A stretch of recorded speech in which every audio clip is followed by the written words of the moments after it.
और कांग्रेस गठबंधन की चुनावी जीत के बाद जम्मू कश्मीर नेशनल कॉन्फ्रेंस उपाध्यक्ष और नवनिर्वाचित विधायक उमर अब्दुल्ला ने कहा कि मैं जम्मू कश्मीर के मतदाताओं का बहुत आभारी हूं कि उन्होंने अपने वोट का इस्तेमाल किया, जबकि पिछले 8 से 10 वर्षों में यहां लोकतंत्र को पनपने नहीं दिया गया था।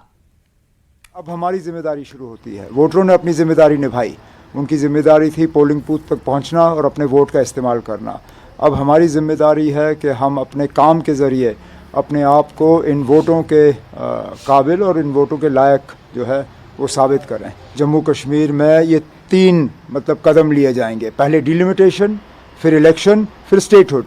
अब डिलिमिटेशन भी हो गया, इलेक्शन भी हो गए, अब स्टेटहुड रह गया है। तो यहाँ हुकूमत बनते ही मैं तो ये उम्मीद करूँगा कि कैबिनेट का पहला फ़ैसला ये होगा कि वो एक रेजोल्यूशन कैबिनेट की तरफ से पास करें कि मरकज़ को अब जम्मू कश्मीर में रियासत का दर्जा देना चाहिए और वो रेजोल्यूशन लेके वज़ीर आज़म साहब को पेश किया जाए। उधर जम्मू कश्मीर में